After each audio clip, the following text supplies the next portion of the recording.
Hi, everybody. It's David Fleming here from the Toronto Realty blog, and welcome to what is my first of, I hope to be, a lengthy list of videos that we're going to do in 2021. If you remember last year when the pandemic was first upon us, I didn't have that much to write about because no one was buying or selling real estate. So we started doing these videos, right? I did a couple, one with my mortgage broker, I did one with Ben Rabideau, I did one with John Pasalis, and recently a few people have said, you should bring that series back. Well, all right then. So today I'm going to interview my stager, Lucie Brand. She's the only stager I work with. She is, in my opinion, the best stager in the city of Toronto. Of course, what else am I going to say? Hopefully she will not be so modest and tell me something similar, because she is the best, I can assure you. So without further ado, I have a list of questions. Thanks for everybody on Instagram and Facebook for submitting. Hello, Lucie. Hi, David. Nice to be here. Thanks for having me. Yeah, for sure. I sung your praises in my intro there. So now you have to back that up by being the most modest or cocky person on the planet. It's all about extremes in real estate, right? Of course. Well, I won't say that I'm the best. I would like to think we're one of the best. How about we say that? I think that it's my duty to point out to you the awesomeness of your office right now. I just want to be like, what's happening with your window coverings over there? Because they're really drawing my attention. Like, what's going on over there? They're actually garbage bags. It's what you call shabby chic. It's really in right now, I think. Is it? Can I ask you as the designer? Is that not in? I'm going to say that would be a hard no. Hard no, David. Hard no to the garbage bags on the windows. But, I just thought I'd say that would be the first thing I'd tell you to take down if you were selling that. We are waiting for our window coverings. Actually, you know what? While I have you, it's funny you said that, if I was selling this. Okay, so talk about personalization. So let me do this. I want to share my screen with you, and I'm going to show you my basement. Okay. What do you think? What do you think of this? Right. So I'm getting right into it here because one of the questions was about depersonalizing. So in all seriousness, yes, my garbage bags look terrible, and I've got a football helmet and a racing trophy. That's my basement, right? Like, if we were selling my house, which we won't because it's basically a giant coffin. That's the joke. I'm going to be there forever. Okay. Can I take these down, or could I make this into like a cool man cave? What do you think? So I think when it comes to staging spaces like this, it's really all about balance. So for me, it's if people walk down there and they're going to remember your house by the jersey collection, we haven't staged it properly, and you haven't staged it properly. So you don't want them coming down there going and paying attention to your collection. You don't want them being like, what's happening with oh, that's amazing, check that out. Instead, they should be look at the size of this room, look at the light in this room, look how I can live in this room. So I would be, basements, I'm a little bit more lenient, like we can maybe have two instead of it kind of taking over the entire space. So it's really about creating the balance, creating a balanced photograph, and maybe not having it take over. Those take over. Okay, so for the hockey fans out there, you agree with me. Those are the greatest 5 hockey players of all time. You can't really pick 2. Lucie, you have 4 kids. Can you pick 2 favorites? No, I'm not going to get into that with you. So move on. All right. So I did want to get into, there's some questions that play off of that pretty well, but Lucie went with my window coverings / garbage bags, and I went to the jerseys. Let me ask the first question. This is one from me. I've got a lot of questions here. It's kind of rudimentary, but at the same time, it's not, because I want to hear this from you. Your definition, what is staging in a nutshell? Sure, it's a great question. My definition is that it's the process of preparing and marketing your home for sale. That's like the shortest sentence that I can put it in. So what does that entail?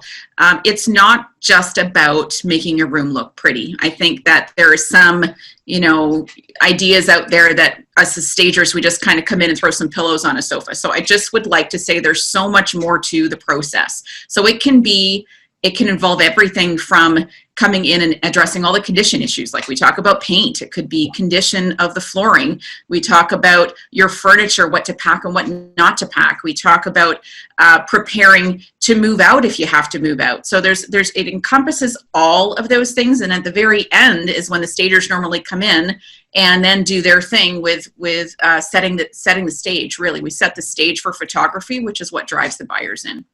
Okay, so then obvious follow-up question, and I would have a different opinion on this as well, because it's different from my view. What does the staging process look like from start to finish? You kind of touched on some of those points, but pretend you're talking to somebody that's never staged before. There are, believe it or not, a lot of those people. What does the staging process look like? Sure.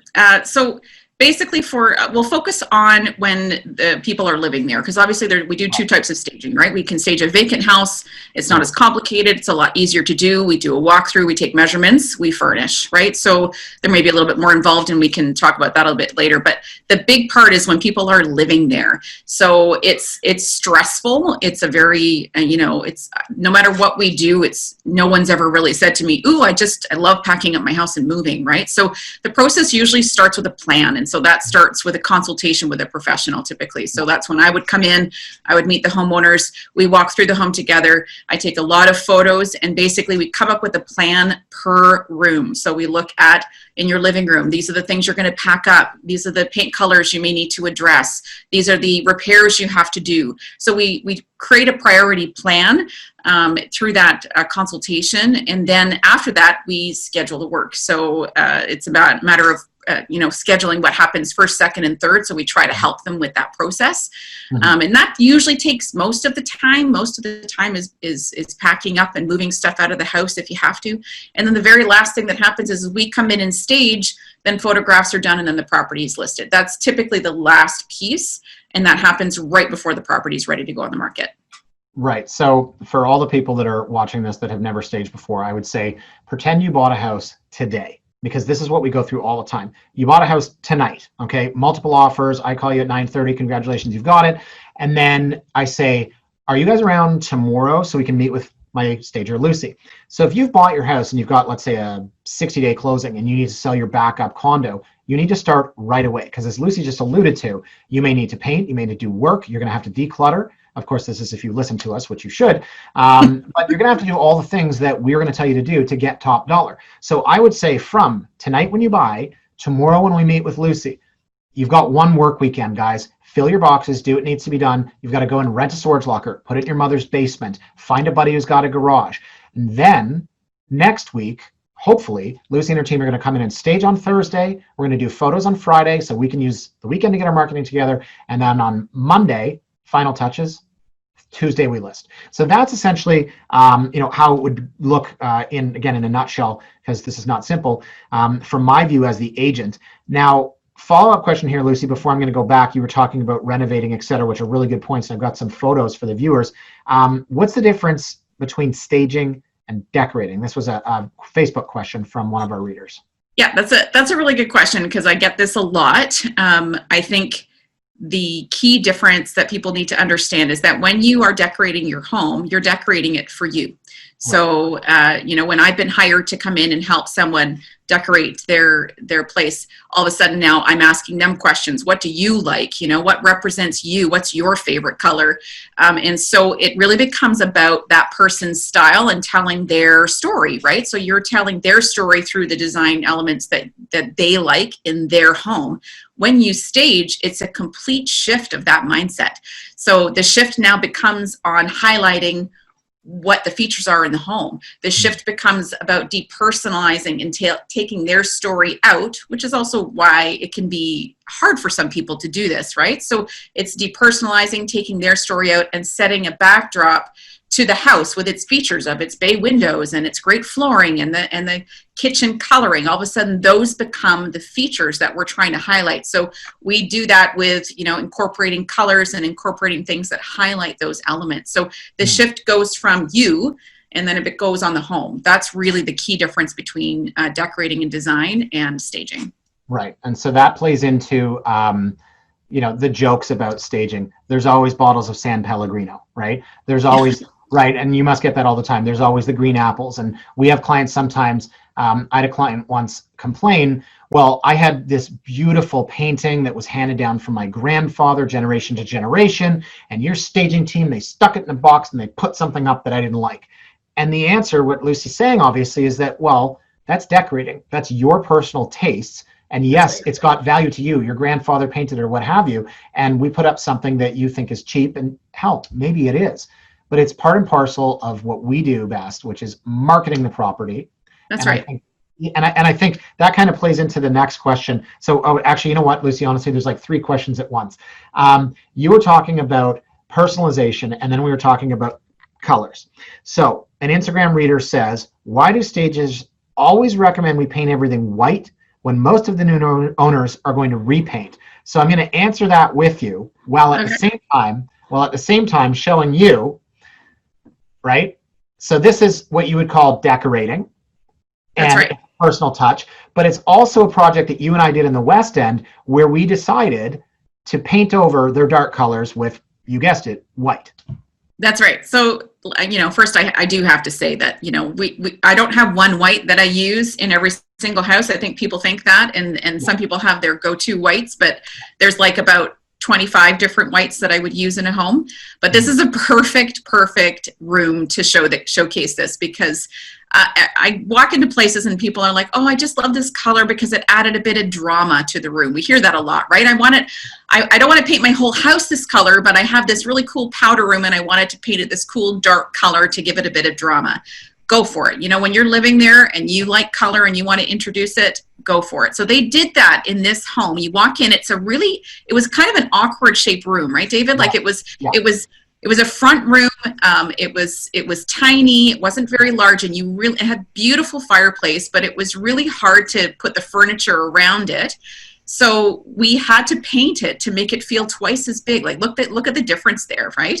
Yeah. So you see this before and after. We actually put proper scaled furniture in that room so that you could see that it was a functional space, because you couldn't really tell that the way that they had their furniture. They even had some cool pieces, but they were just lost in that dark color. So by painting it white, it makes it feel brighter. It makes it feel bigger. That's the big thing. And we always say in this industry that light and bright always sells, and it always does. Statistically, always. You can't go wrong with a neutral color on your walls.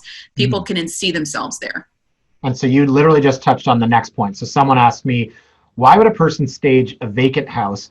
Doesn't the house look bigger when the rooms are empty? So again, I would go back to another photo that we've got. Let me pull that up.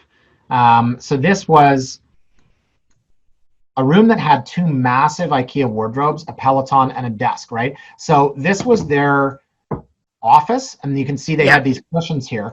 And so the reader asks, why do we stage vacant houses? Okay, we will actually go in and tell you to vacate, right? And so these guys, of course, said, we can't get rid of this thing, it's too big.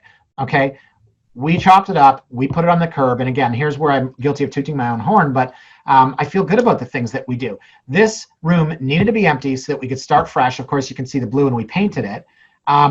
So why do we do this? I think it's obvious, but you want to give me your 2 cents? Sure, it's totally obvious.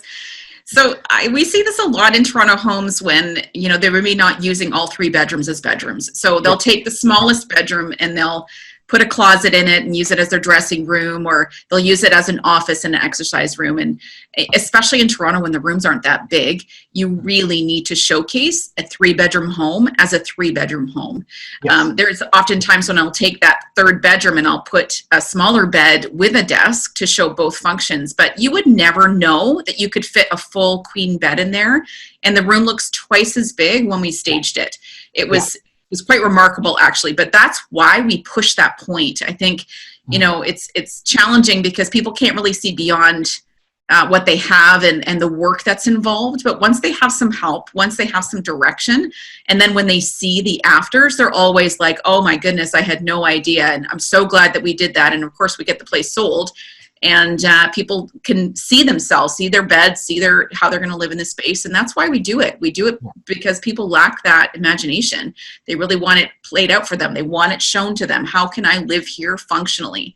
And that's what we do. That's why we do what we do. And you had mentioned earlier, we were talking about a vacant condo. And so if you happen to be in a building where, let's say you're the O1 model, you're competing against 4 other O1 models, or God forbid, you're a 1-bed, 1-bath, there's 16 others. Don't you want to stage and be the best looking unit in that building for sale? I'm staging a lot of condos right now. So it's interesting because that's what you have. When you are in highly competitive markets, that's your leverage. Like, you've got your price. You can't change your location. So you've got either your price is your leverage or you're going to market it.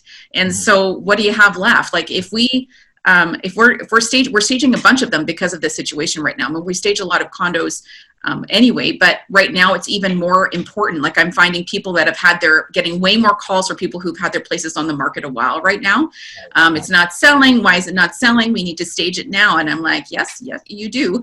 Especially in some of the Toronto buildings in the city where the layouts are really awkward. And there's a lot of those, right? So there's a lot of buildings that look super cool on the outside, but their layouts inside are just a total pain to try to figure out how to put furniture in. And if you leave them empty, the buyers have no perspective. They can't even figure out, where does their sofa go? Where does their TV go? Can I even fit a dining table in here? And we talk about that, David, all the time, about the importance of showing dining rooms in condos. Like I'll put even a 2-seater table in a 500 square foot or 450 square foot unit if I can, because I always want to show something other than just eating at an island.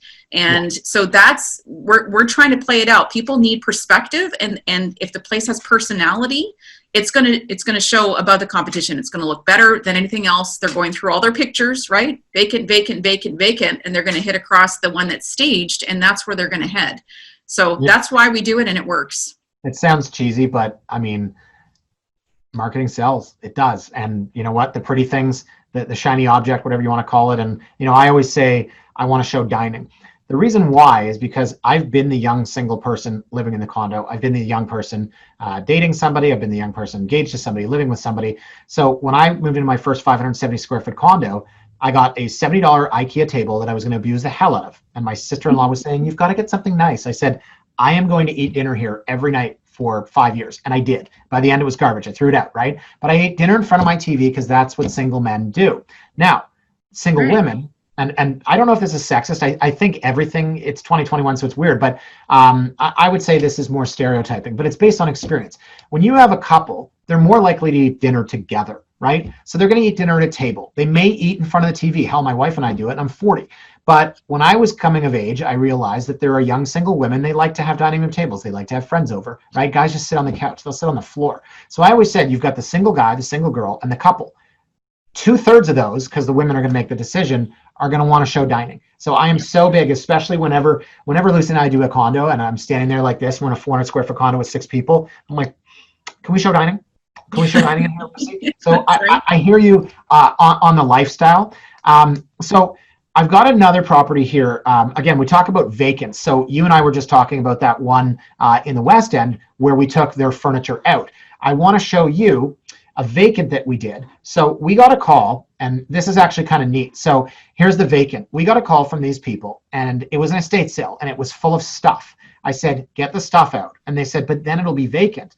But like, Lucie, we didn't want this chair here, right? We didn't want this table here. So they spent months getting it ready. And the best part about this story is that this was a house, I think, that needed a lot of work. So this front room, I mean, this is what it looked like. And we said, get rid of it. So Lucie, this is fun because this is the culmination of, we've got to paint everything white. Don't keep it vacant. And don't worry about staging properties that are fixer-uppers because, this is what Lucie did with it. Feather in your cap, right? So I loved this project because, the question really is, which property would you pay more for? Right there. Which one would you think is worth more? Which one would you pay more for? And this kind of proves that point. And, it was true. Like, we didn't replace floors, we didn't renovate kitchens here. It was really a matter of freshening it up, fixing holes in walls, like you see there in that one. It was really tired. Like, this place was very, very tired. And it's painting covers a multitude of sins. It really does. It's a powerful, powerful tool to help places, help the appeal, right? Like in this dining room, I love this after picture actually, because we kept the wallpaper, but look how much better that looks with some updated furniture in it. We didn't, as I said, we didn't renovate, we didn't go crazy, but we put some money into it. The owners did, to get it, looking the way that it needed to do. And it was amazing what it came out as. It still shocks me to this day looking at those after pictures, because I'm like, it was a phenomenal transformation, but it also, like, what were the end results? Like it ended up selling right away, right? Yeah. Well, the funny thing is, so we priced that at 2,195, which I thought was insane. We didn't underprice because of the fact that it was a house that needed a lot of work. So we got a low ball for $2 million from a builder. And then we had an end user come along. Oh, there's already an offer on the table. And so the buyers don't like this story because they see behind the curtain.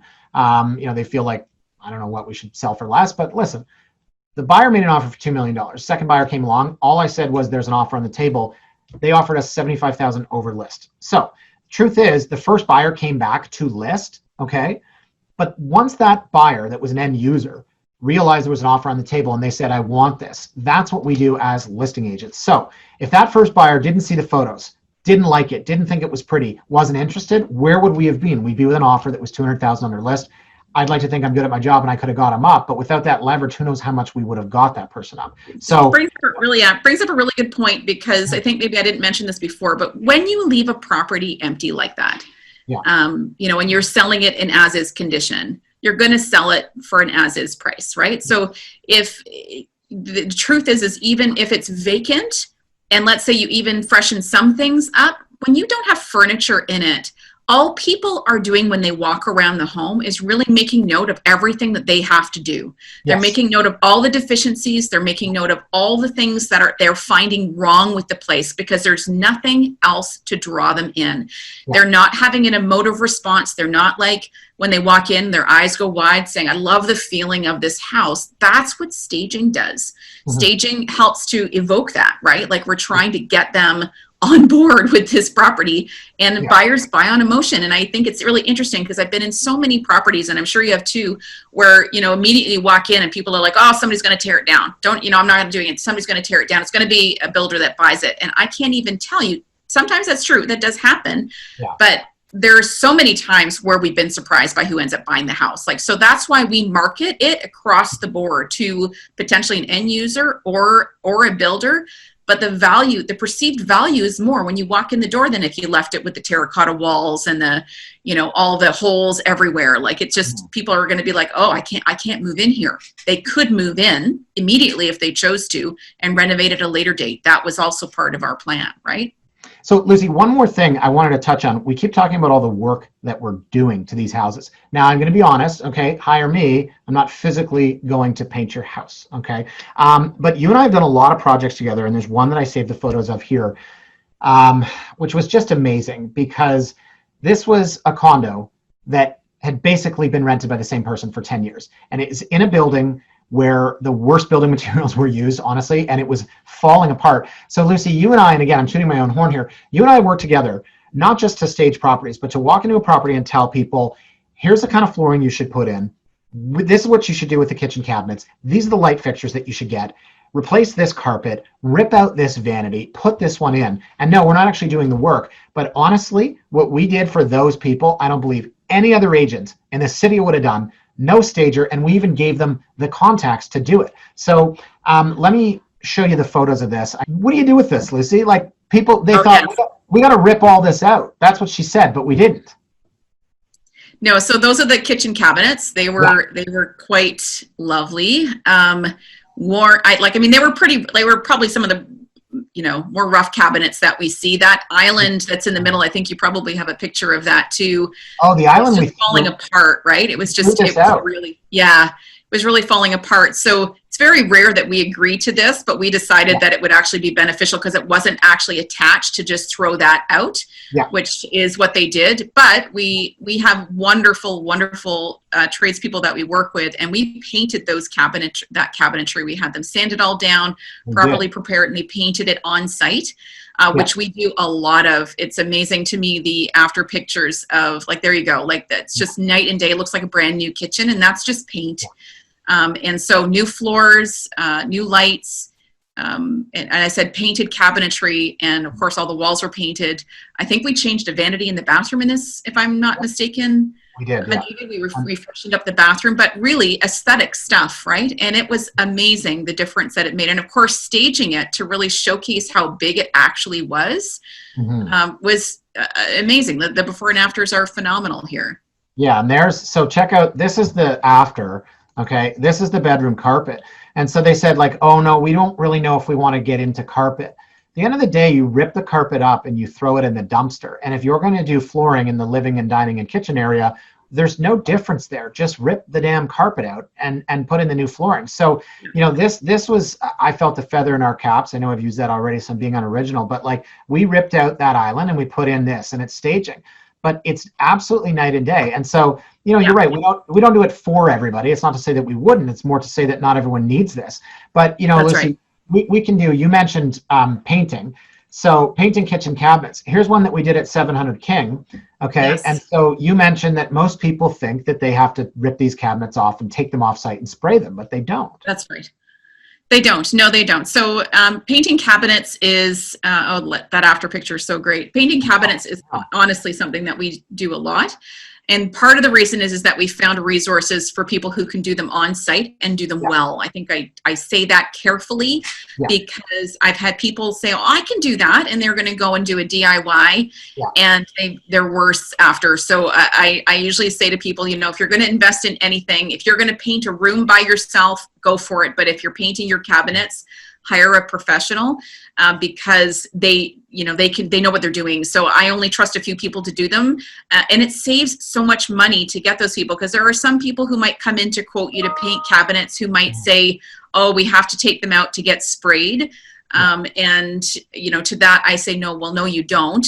And that's it. It's double the price to do that. Right. So the only time I would ever tell people to have them sprayed off site, which is an option, is if it's a higher end kitchen with very detailed cabinetry. So like doors that have a lot of molding and like dental molding or things that are very ornate.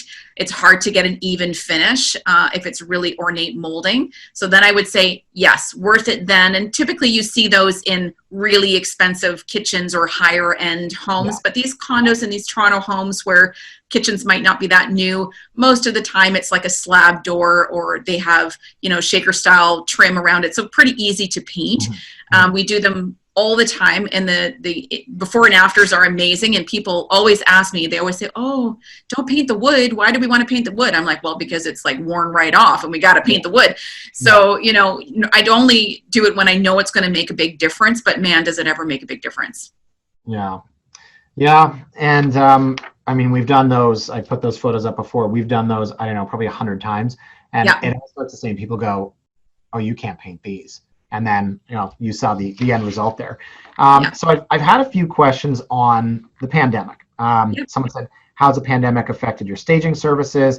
Someone said, I'm planning to sell in the spring. What can I do now to get ready given the current situation? And somebody else said, how does it work with furniture? Are the owners allowed to be in there? Can they sit on the couch, etc.? So that's really 3 questions all into one. And you're going to kill me for throwing 3 at once. But I think you can kind of speak broadly about what we're doing to not only be safe, but we've talked about all these renovations and stuff, and so sort of plan ahead and make sure that we're not caught off guard when the shelves are empty. Sure. So let me tackle how we're staging right now first. So I think this is important. So for us, we learned a lot with the last shutdown, and now we're in this current one. We are extraordinarily careful. It's very different when, we're doing a vacant house. Vacant properties, they're easy to stage. Like, our teams are all masked up. We're trying to have minimal contact with anybody. But for a property where people are living in there, it's mandatory now that people are actually having to vacate. If you want your property staged, you literally need to move out at least 24 to 48 hours beforehand. So the whole place can be cleaned, it can be staged. And, most people are kind of being prepared to move out for a period of time now. So that kind of, allows us to come in and do it safely. No one else is on site, and we can do our job and get out of there as fast as possible. But then, pictures are typically done right after we're finished. Can people come back and move in? Yes, they can if they have to. They are able to move back in, and then basically, from our end, everything that we take out of their property is sanitized and cleaned after it's in a lived-in property. But I think what's most important, let's just talk about what we're telling people now if they're planning to sell in the spring. Things are a little bit different. So, we're used to being able to kind of snap our fingers and have everything available to us at Home Depot. We can walk in and go pick up the things that we need, flooring that we need. I was just online today trying to find flooring for a kitchen for a client and like nothing's in stock. So everything has to be pre-ordered. So when I say pre-plan, like we mean pre-plan. I would suggest if you are planning to sell and you know that you need to get some painting done or get some repairs done, get your quotes now. You can do that by way of photos. People are kind of learning how to be a little bit more flexible. Find out trades that will take your photos and be able to give you a ballpark figure. Even if it's not a firm quote, get in their calendar now. Same thing with carpeting or flooring that you know you're going to need to do. I would be talking to them now, getting them to email you samples so you can see what they look like. You can coordinate with your realtor or with your stager to say, hey, you know, what can I pick here? And we can guide your decisions.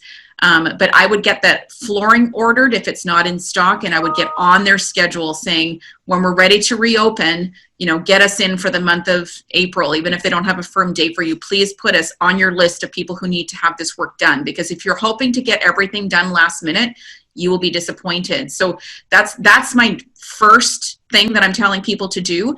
Obviously, we can do our consultations now as well. So I am moved to virtual. We've been doing virtual consultations where I have people send me photos ahead of time. I can look through all those photos and I can give you your pack-up list so that you start now. So people are, you know, we work with so many people who, like what you said earlier, where they buy a house and then they have to all of a sudden start to get ready the next day. And it's crazy when you have to be on the market in a week or 2 weeks. Like, it's crazy. It's really stressful. So if you know you're looking for a house, and I would be like starting that preparation process now, start the purging now, pre-packing now, so it's not so intense when the time comes. I'm always encouraging people to have a plan. The other thing that I think I'll mention, so there's the trades, there's virtual consultations. Prepare for storing things, and prepare, I mentioned it before, for moving out. I think that, David, pretty much almost everybody that we talk to has to store stuff, right? Yeah. So I'm, you know, not even just condos, homes as well, where like you be prepared to pack up a good half of your household stuff, and either, if you don't have a garage, be prepared to put it into a storage locker or somebody's basement. That is what everybody has to do when they're preparing their home for sale, for sure. So think about it ahead of time. Get that storage locker, start moving stuff over now. And then the other thing I touched on before is the potential of having to move out. So working from home has made selling your home very complicated. So, I've had people not even think about it. I walk in and I'm like, so you're online and on Zoom calls all day? Yep. And are you going to be living here when you're on the market? Yep. I'm like, you might not want to do that. I said, you need to have unimpeded access to your home for the first week to 2 weeks, right? So I tell people, plan to set up office somewhere else. Let the people come and go as they can when they're booking showings, but plan to relocate. It's honestly kind of the more common practice now. And I'm pretty sure we usually are advising that to most of our clients, right, David? Like, that's pretty much what we tell them to do. Yes, if possible. Especially now. Yeah, and it's tough. I mean, sometimes the tenants will say, well, I live here, I have nowhere to go, I work from home, what are my rights? I mean, that's a question I've got lately. On the sell side, it's your house. You can do as you please. Exactly. But in your best interest, I mean, try to find some other arrangements. So we are doing that a lot. We are doing a lot of Zoom consults, right? We had one on Friday. We've got another one coming up this Friday. People are sending photos in advance. So we're working through it. As we learned last year when the pandemic started, there's going to be a lot of change. But what we learned in March and April and May of last year as we were going through this, we were very, very prepared right now. And I think, to be honest, with there was 18 offers on a house on Roxton last night. I mean, there's horror stories aplenty about offers on houses. The market's not slowing down any. And so I've got clients right now that are doing exactly what you said. They are packing, they're storing, and they're ready for us to come in, and eventually we'll probably be on the market in February. But I mean, that's all.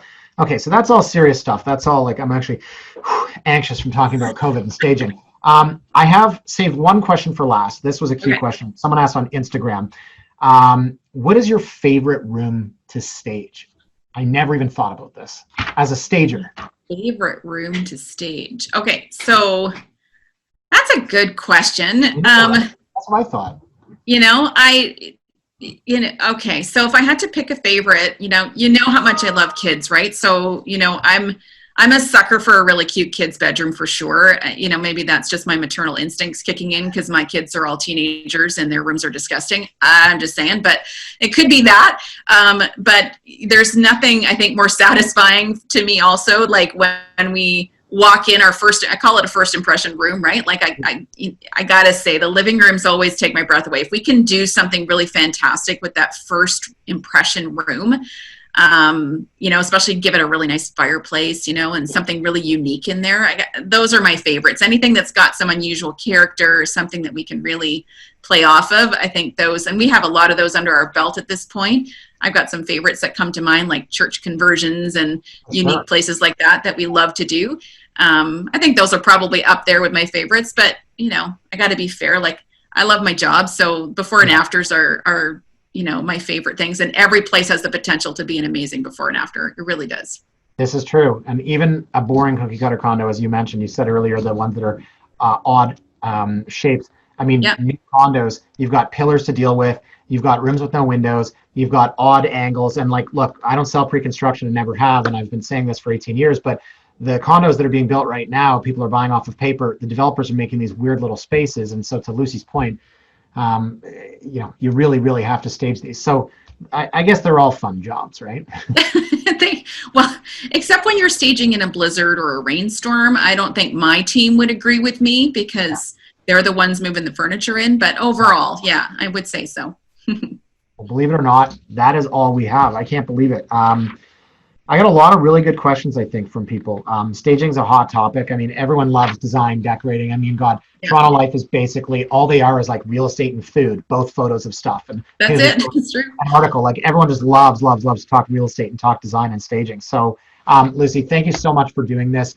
Everybody, you can follow Lucie at Toronto Condo Staging Design on Instagram. As I said, obviously I'm biased. They truly are the best. There's a reason I work with them exclusively. But if you have been a client of mine, you would agree. And if you're a future client of mine, I guarantee you we won't let you down.